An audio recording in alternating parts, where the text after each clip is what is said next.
Il était une fois un village au pied des Alpes, Orsières, passage permanent depuis des siècles sur la route qui mène à Rome.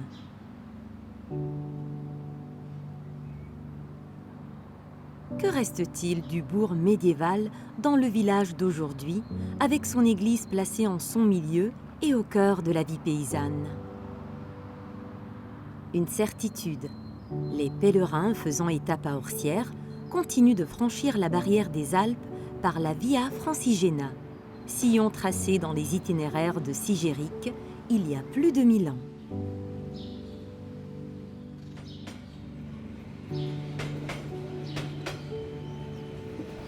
Orsières se trouve dans la vallée du Saint-Bernard et c'est une des étapes symboliques puisque le Saint-Bernard se trouve à la frontière entre la Suisse et l'Italie et c'est également le point le plus haut de la Via Francigena.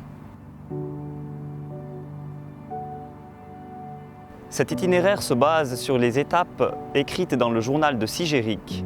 Sigéric est l'archevêque de Canterbury et en l'an 990, lorsqu'il rentre de Rome, il note dans son cahier toutes les étapes où il s'arrête.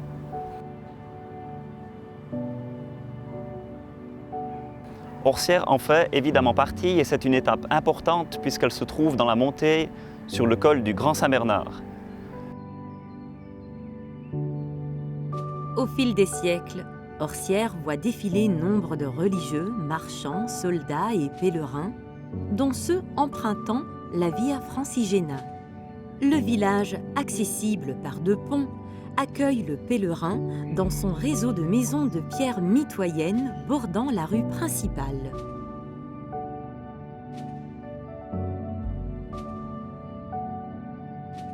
Des ruelles encerclent le village et donnent accès aux granges de bois, témoins de la vie rurale du passé, servant tout à la fois d'étable pour le bétail et de grenier pour les récoltes et le foin.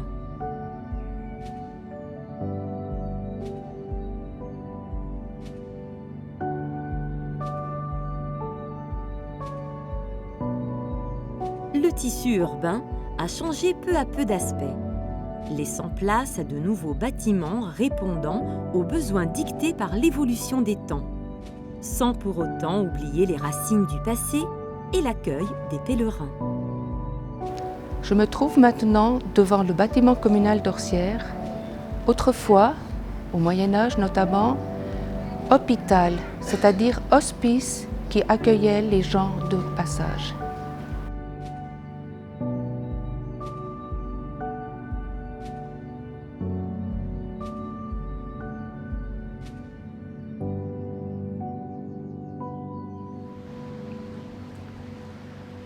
Si Orsières s'appelait bourg en 1236, très peu de temps après, il s'est appelé Villa d'Orsières.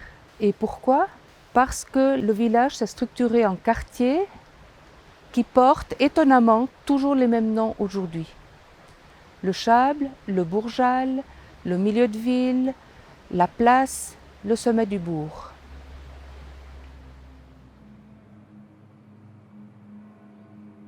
Au milieu du bourg se dresse l'église de Saint-Nicolas, point central de la vie du village.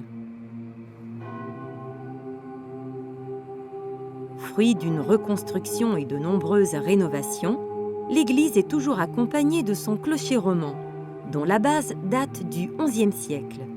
Chaque jour, elle ouvre ses portes aux pèlerins et l'accueille entre ses murs nus, illuminés par d'imposants vitraux multicolores. Réalisés par un artiste valaisan, ces tons verts et rouges donnent une ambiance très particulière, à la fois chaleureuse et réaliste à cet espace.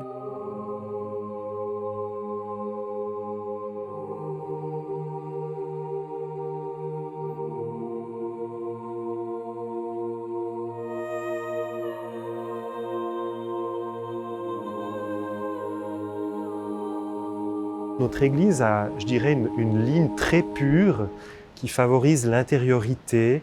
Les lignes architecturales sont vraiment bien mises en valeur, les nervures de la pierre, du tuf. L'église est grande, mais à la fois aussi, elle est dépouillée. Et si j'ose dire, on peut dire que Notre église, dans ce sens, elle nous ressemble un peu. Les montagnards ont un caractère assez réservé, assez simple, sans trop de choses encombrées. Alors notre église, elle est aussi désencombrée et elle a un caractère simple, presque austère, mais qui est très beau et qui touche aussi les gens.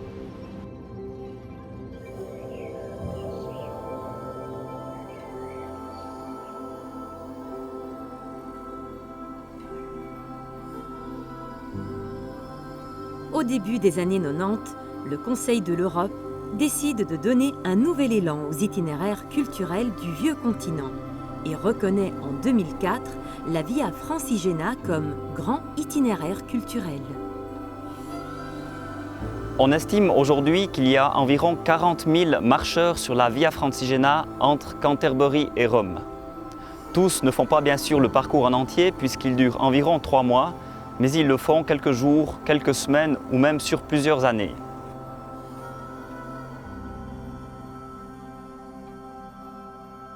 À Orsières, on estime environ 1000 personnes, les pèlerins qui dorment chaque été dans le village, puis la même chose à Bourg-Saint-Pierre et au col du Grand Saint-Bernard. C'est encore peu par rapport à Saint-Jacques-de-Compostelle, mais c'est en augmentation chaque année et les pèlerins viennent vraiment du monde entier.